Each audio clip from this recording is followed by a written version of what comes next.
Hi, I'm Stewart Spinks and welcome to episode 99 of my podcast, Beekeeping Short and Sweet. Someone recently predicted that spring had arrived. Well, with snow showers today and more cooler weather ahead, winter still feels to have a grip. That shouldn't stop us looking ahead though and getting our bees in tip-top condition for the new season.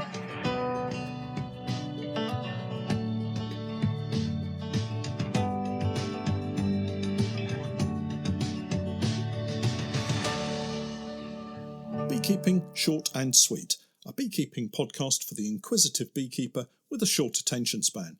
A beekeeper, in fact, just like me. So this podcast is sponsored in part by Honeypore Hives. This season I'm delighted to have Honeypore Hives on board as one of our biggest supporters. Do pop over to their website and take a look at the fantastic range of Langstroth beehives, and here in the UK, check out Modern Beekeeping, who are the sole UK distributors of the Honeypore Hives. As usual, I'll leave links to their websites in the podcast notes. Well, we've had a few chilly days of late. I've even taken to wearing my crocheted beanie hat that I was given as a Christmas present a few years ago. It looks a little daft, but keeps my head nice and warm, especially at the workshop where we don't really have any heating, apart from the hot air that Pete and I spout when we're talking, which is, of course, most of the time, but it's still not enough to keep us warm. We've been trying to keep warm by painting the Honeypore equipment that we received a few weeks back. It sometimes seems a never-ending task, especially as we don't have the luxury of spray painting, so it's all rollers and paintbrushes. That said, we got a couple of coats on most things, and Pete's been checking everything out this week and covering up the bits that we all missed. Hopefully this weekend we'll have completed that particular task and we can move on to some of the more exciting jobs. I'm going to be filming my take on the floors and roofs of the Honeypore Hives next. Some interesting kit with some very clever features, so do keep a lookout for that. Then it will be frames and wax foundation, and mountains of them. Not just for the Langstroth polyhives, but for all the boxes we've been cleaning and preparing ready for the start of the new season. And that brings me on to today's topic of getting ready for the new season, or more particularly, getting our bees ready for the new season. I was recently asked to give a talk in late March at the Norwich and District Beekeeping Association, which is my local beekeeping group that I'm a member of and current treasurer. The topic I've been asked to talk about is getting hives ready for the new season. Well, the problem is, by the time I give the talk, which is the third Wednesday of the month, it's likely to be too late. I know that last season we were very busy with our colonies, moving to oilseed rape, putting nukes into full-size hives, and generally beginning to check for swarms, and that was late March. The perfect time to give a talk about preparing hives for spring is probably August. Now, that might come as a surprise to some beginner beekeepers, but the more experienced beekeepers out there will know exactly what I'm talking about. For me, the honey production season comes to a sudden halt at the end of July. You could almost see the nectar tap being turned off. It's that sudden. So, what is the beekeeper supposed to do between the end of July and the start of the new season, around 6 months later? Well, not a great deal if he or she is organised, but there are some crucial steps that gets the bees in perfect condition and ready for a fast start the following spring. So we all know that if you're using treatments to control Varroa, August is a good time to use them. With a reducing number of brood and probably the highest total number of Varroa in the colony, there's likely to be quite a high loading. It's not always the case, but this is the point that the perfect storm can destroy an otherwise healthy colony. So you've treated and then maybe fed some sugar syrup, carried out the hefting, beehives feel heavy, checked you have a laying queen, and it all looks good in that department. Mouse guards have been attached, and the hive wrapped in chicken wire to stop woodpecker damage. And then you leave your bees until late April, expecting them to survive without any problems. I suspect for most beehives and beekeepers that would probably work more times than not, but why take the risk? There are a lot of things that can go wrong between the last quick check, maybe in late September, and a first spring check in or around April. I've even been told by a master beekeeper here in the UK not to bother checking my hives until early May.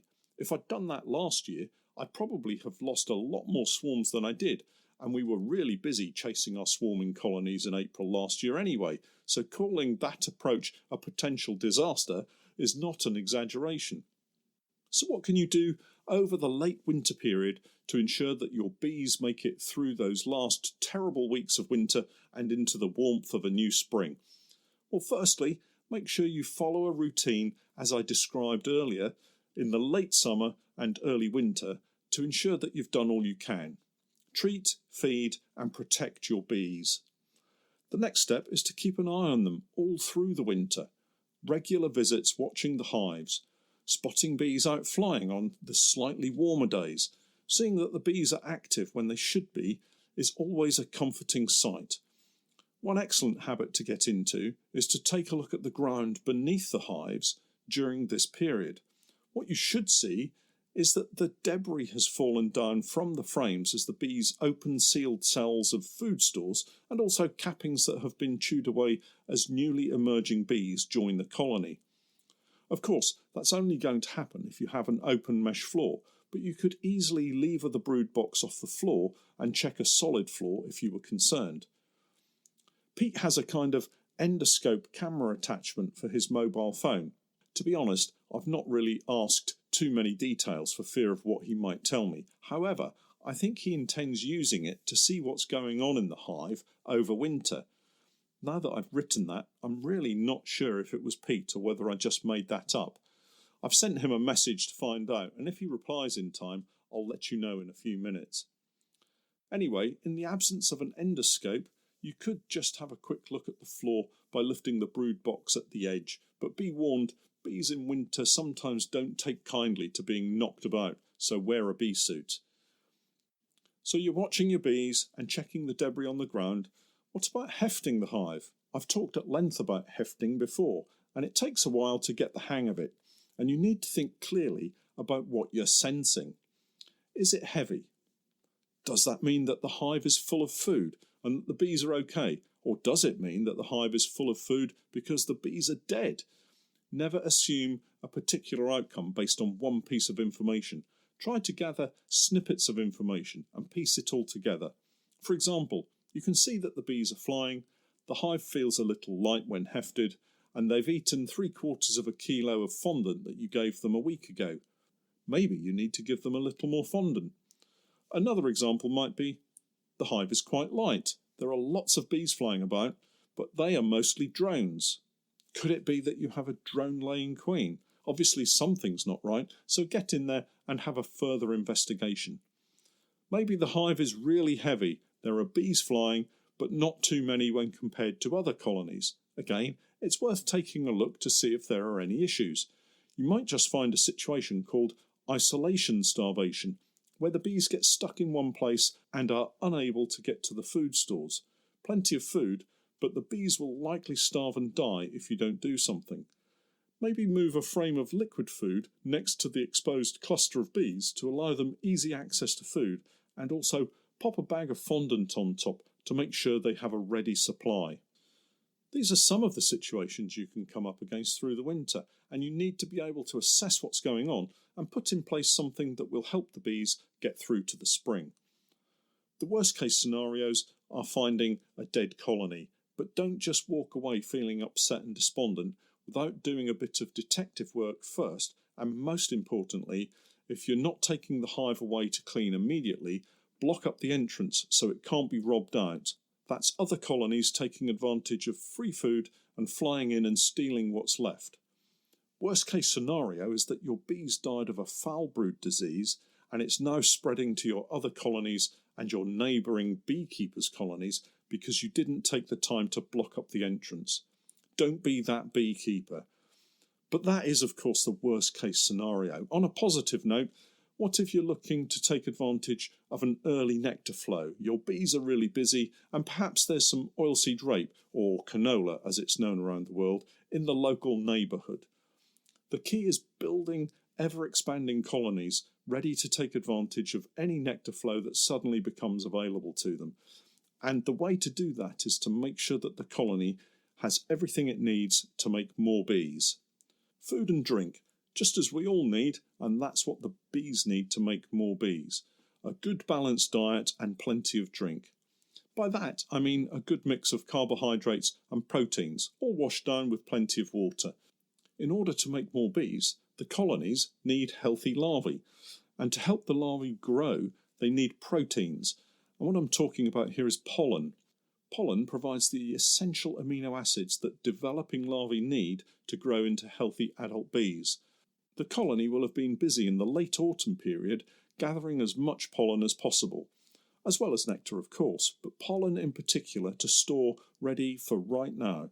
And for me, that usually means ivy pollen specifically. We have lots of it growing around our apiaries, and you can see the bees frantically gathering every last grain to hold specifically for building new bees in the late winter. That's all fine and well, but what if it's particularly wet and cold when they should be out gathering late season pollen? It could be that right now they're low on stores of pollen and have to wait until they can get out to forage on hazel, crocus and snowdrops. So what can we do to help? Well, we can feed a pollen substitute. It's not perfect, but it can help fill the gap until the willow flowers and the air is filled with pollen so as to make you sneeze. There are lots of recipes that you could use, but for me, it's easier to buy a proven ready-mixed dry product and mix it with syrup or one of the ready-made packs that you just open and place on the chrome board. I've previously used Bee Pro Pollen Sub to good effect. As usual, some colonies gorge themselves on it, some push it around their plate like bored teenagers, and others ignore it completely, waiting for the real thing, and only the real thing will do for them. This year, we're trying the Apipasta Plus. It's a ready-mixed pollen sub that comes in 1 kilo paste form in a shallow tray. I'm actually going out this weekend to put it on colonies, so look out for a video in due course. It comes from Modern Beekeeping, and I'll link it in the podcast notes. I've not used it before, so it'll be interesting to see how the bees take it in comparison to some of the other products we've used in the past. If you don't have pollen substitute, then fondant would be the next best thing to keep some food going into the hive, and make sure that the bees have access to water as well. Many beekeepers forget the importance of water, and if you're not near a pond or river, put out a shallow tray with some stones in it so that the bees don't drown. If you get everything balanced and correct through the late season and over winter, you can be sure the bees will reward you in the spring by being super busy and growing stronger each day. Of course, that leads to one of the biggest challenges beekeepers have to face within growing spring colonies: swarming. But that's a conversation for next time. Finally, if you're going to the first big beekeeping event here in the UK at Stoneleigh Park, that's Bee Tradex on Saturday the 18th of March, do look out for me somewhere around the Modern Beekeeping stand and come over and say hello. I'll be loitering around, perhaps helping Paul with some of the honey pour hives and Zucan syrups and fondants. I hope you have a fantastic week. The new season will be upon us, so let's do all we can to have a fast start. Please do remember to check out my Patreon page where you can access lots more content. That's www.patreon.com/Norfolk Honey. Well, that's it for this week. I'm Stewart Spinks, and that was Beekeeping, short and sweet.